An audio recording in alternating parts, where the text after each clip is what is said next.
हमारे चैनल को सब्सक्राइब करें और बेल आइकन को दबाना ना भूलें।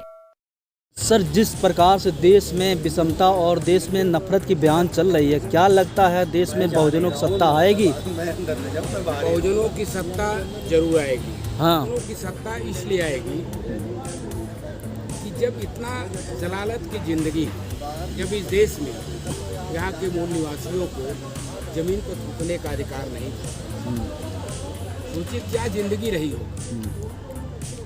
मैं उसमें ज़्यादा व्याख्या नहीं करना चाहता।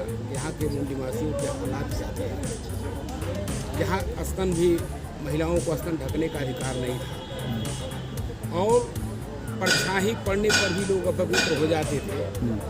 और बाबा साहब डॉक्टर बी आर अम्बेडकर ने जो मनुस्मृति थी 1927 में मनुस्मृति का दहन किया और इसके बाद जो अधिकार विहीन लोग थे, जो यहाँ पर इस देश में ऐसे लोग जिन्हें इंसान नहीं समझा जाता था, नाना प्रकार के जुल्म जाते अत्याचार होते थे, माँ बहनों की इज्जत लूटी जाती थी, झुग्गी झोपड़ियाँ फूकी जाती थी और इतना ही नहीं, मजदूरी मांगने पर लाठियाँ बरसाई जाती थी, माँ बाप के सामने बेटी लोग की इज्जत लूटी जाती थी। मैं ऐसे मौके पर करना चाहता हूँ, उसके लिए बाबा साहब ने बिना खून खराबा किया जिस देश को संविधान दिया। लेकिन बाबा साहब ने संविधान बनाते वक्त इस बात को भी कहा था कि कानून कितना भी अच्छा हो, लेकिन उसको इम्प्लीमेंट करने की नीयत कैसी है, कुर्सी बैठने वाली नीयत कैसी है, इसके ऊपर डिपेंड करता है। तो संविधान तो बनाया, लेकिन देश का बागडोर किसके हाथ में? संविधान, देश आज़ाद हुआ 15 अगस्त 1947 को, देश आज़ाद हुआ 15 अगस्त 1947 को और संविधान लागू हुआ 26 जनवरी 1950 को। ध्यान रखिए, 26 जनवरी 1950 में जब संविधान लागू हुआ तो लागू होने के बाद देश का प्रधानमंत्री कौन बनता है? देश का प्रधानमंत्री ब्राह्मण बनता है, पंडितलाल नेहरू नहीं, ब्राह्मण बनता है। और जब नेतृत्व जो है ब्राह्मण के हाथ में आता है, आप सोचिए, नेतृत्व जब ब्राह्मण के हाथ में आता है तो होता क्या है देश में? 1935-36 में जहां मुसलमान सरकारी नौकरियों में 35-36% थे और लाला उस समय लगभग 40% सरकारी नौकरियों में थे और ब्राह्मण 2.5 से 3% सरकारी नौकरियों में थे और बैकवर्ड जो 85% वो जीरो था, शेड्यूल्ड जीरो था, क्योंकि इनको पढ़ने लिखने का अधिकार नहीं था। आपने संविधान दिया, क्या वो समाज जागरूक हो रहा है? क्या वो जागरूक न हुआ होता तो आवाज़ मानी स्वामी प्रसाद मौर्य नहीं निकालते, लालमणि प्रसाद ऐसे बड़े कार्यक्रम का अध्यक्षता नहीं करते। हम भी गाँव की झोपड़ी से निकल कर तुम काम करते, विधायक बने, मंत्री बने, MP बने, समाज के लोगों की जागरूकता थी, तभी तो जो साइकिल चला करके मैं दिल्ली तक आने वाला, साइकिल चला करके बिहार के बॉर्डर तक 4-4 महीना 6-6 महीना घर नहीं जाता समाज। जब समाज सोया था आप लोग जागरूक थी और समाज जागा, लेकिन आज जो संविधान और संविधान के जो मायने हैं उसको दबाया जा रहा है, संविधान जलाई जा रही थी दिल्ली के अंदर, समाज आगे बढ़ रहा है। समाज आगे बढ़ रहा है, जिनके हाथ में सत्ता है वो संविधान को मानने वाले लोग। ये ध्यान रखिए, मैं उसी चीज़ को कह रहा था, उस बात को पूरा नहीं हुआ कि उसके बाद मैं इस विषय पर आ रहा हूँ कि जब देश का बागडोर ब्राह्मण के हाथ में आता है तो जिस ब्राह्मण की संख्या जो है 2.5 से 3% की सरकारी नौकरियों में 1935 वह बढ़ करके जब देश का प्रधानमंत्री ब्राह्मण बनता है तो क्या होता है? देश का बाग उनके हाथ में आने के बाद 70 से 72% सरकारी नौकरी में ब्राह्मण हो जाता है और मुसलमान 35 से 36% घट करके आधा % सरकारी नौकरी, आधा 1% रह जाता है। लाला 40 से घट करके 4% और जो शेड्यूल्ड कास्ट जो जीरो था वह जो है बड़ा मुश्किल से संविधान में आरक्षण मिलने के बावजूद भी मुश्किल से 8% कोटा सब मिला करके और बैकवर्ड जो 52-54% इस देश का 52-54% जिसकी आबादी है और उसको अभी शरद यादव जी 6-7 साल पहले जब पार्लियामेंट में आवाज़ उठाए कि बैकवर्डों का कितना कोटा पूरा है, तब पता चला कि 4.9%। यही कुर्मी कार कुहालवार बड़ी बैकवर्ड मल्ला वगैरह केवल लगभग 5%, 4.5%।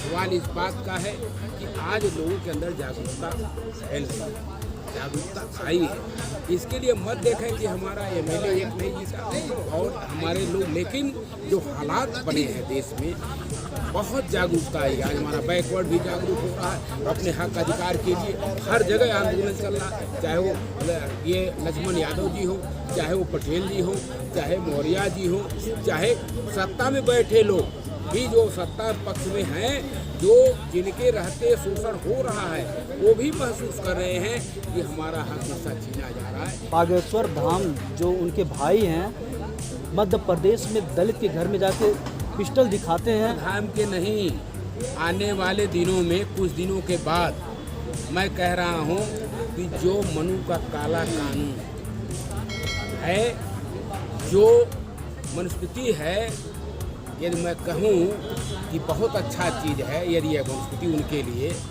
बड़ा अच्छा है, तो आने वाले दिनों में जब बहुजन समाज का शासन होगा, यहाँ के मूल निवासियों का यहाँ पे शासन होगा, तो वह कानून जो काला कानून है, क्या उनके ऊपर नहीं लागू? कैसे आप कह रहे हैं काला कानून है? वो लोग कहते हैं कि आप लोग गलत फहमी में पाल रहे हैं, गलत है सब चीज़, ऐसे कह रहे हैं। गलत फहमी कैसे? आप बताओ। वो अच्छा बता रहे हैं, शिक्षा बता रहे हैं मनुष्य उनके समर्थियों लिए में। यदि अच्छा है, हाँ। उनके ऊपर लागू हो जाएगा, हाँ, तब तो वो कहेंगे कि अच्छा है। संविधान जलाते हैं ना, इसीलिए तो संविधान, वो मानते कहाँ संविधान? संविधान जलाते हैं तो उनको यदि संविधान में आस्था होती हाँ, तो आज ये स्थिति थोड़ी रहती। आज उनका हृदय विशाल होता, संविधान को मानते, तो कम से कम देश के प्रधानमंत्री कहते हैं कि हम जो है बाबा जयंती में, बाबा साहब की जन्मोत्सव समारोह में, और उन्होंने कहा था कि हम बाबा साहब के विचारों को आत्मसात कर रहे हैं, बाबा साहब के संविधान को हम मानते हैं। लेकिन हमने सवाल किया और उत्तर प्रदेश के मुख्यमंत्री माननीय योगी आदित्यनाथ जी, वो कहते हैं बाबा साहब के संविधान को हम मानते हैं।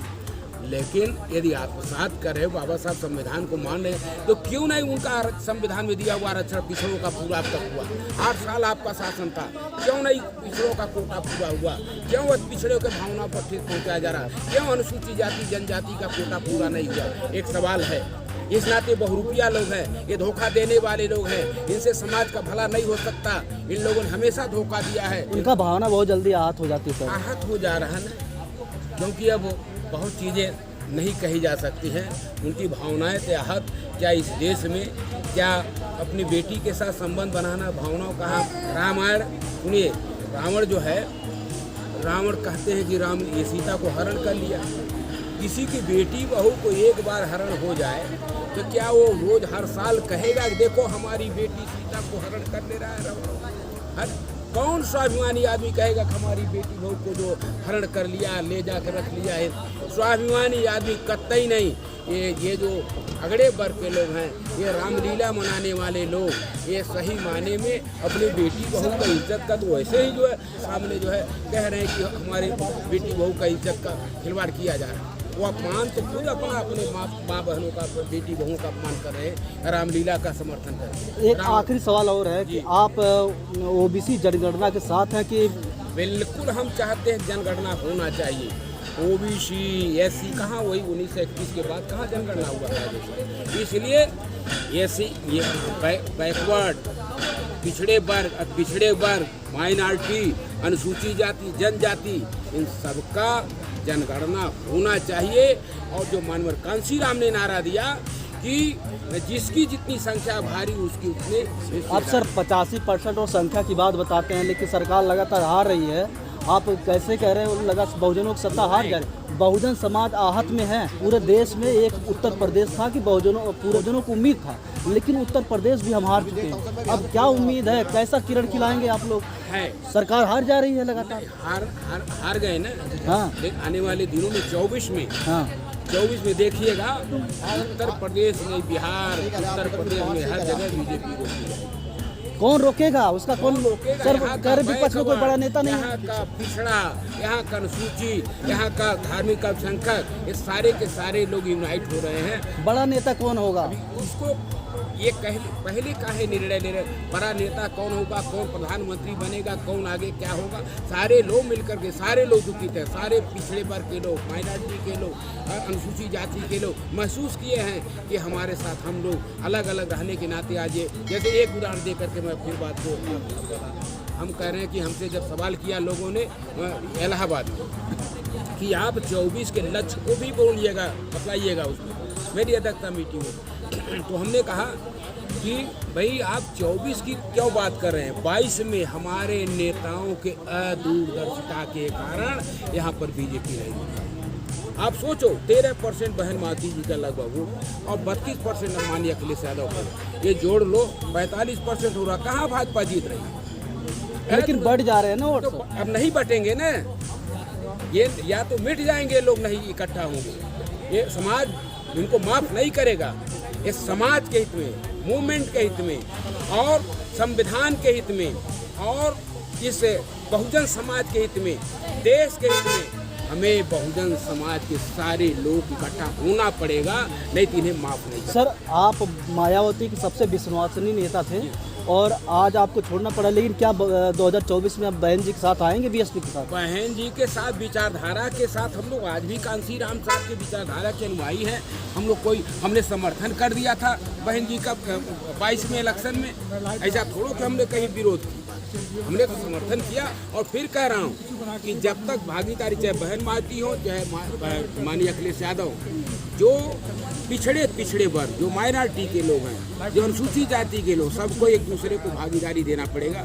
और पिछड़े को उनका MP MLA संगठन में जब तक उनके जनसंख्या के आधार पर आप टिकट नहीं दोगे, भागीदारी नहीं दोगे, तो कैसे आपके साथ जुड़ेगा? और जिस तरह की बीएसपी 2000 लगातार 3-4 बार सरकार बना चुकी, लेकिन देख रहा हूँ कि लगातार 10 साल से बीएसपी सही निर्णय नहीं ले पा रही है। ये बहन माती जी का विषय है और विचार वो कर रही हैं, ऐसी बातें चल रही हैं। तो क्या बहुजनों में जो नए नेता तैयार हुए हैं, SC ST OBC में इस समय बहुत नेता तैयार, क्या उनको जोड़ने की कोशिश की जाएगी? बिल्कुल जोड़ने की कोशिश, बिना जोड़े कैसे काम करें? हम अपने संगठन में यदि बहुजन समाज पार्टी के राष्ट्रीय नेता सुश्री बहन माती जी की जिम्मेदारी है, वो 40.5% पिछड़े वर्ग के लोग हैं। यदि उनको MP MLA के में टिकट और जो है आपका संगठन में उनको भागीदारी नहीं दिया जाएगा तो कैसे काम चलेगा? यही कारण है कि हम कमज़ोर हुए हैं। केवल अनुसूचित जाति नहीं, जब हमारे साथ अब पिछड़े वर्ग के लोग जुटेंगे, पिछड़े वर्ग के लोग जुटेंगे और अल्पसंख्यक समुदाय के लोग आज जो पूरे हालत देख करके जो 32% वोट पाने के बाद भी इधर जो है प्रयासरत है कि हम लोग जो है इकट्ठा होकर के लोगों को, नेताओं में दबाव डालें, लोग इकट्ठा हो, जिसे बीजेपी को हमारे चैनल को सब्सक्राइब करें और बेल आइकन को दबाना ना भूलें।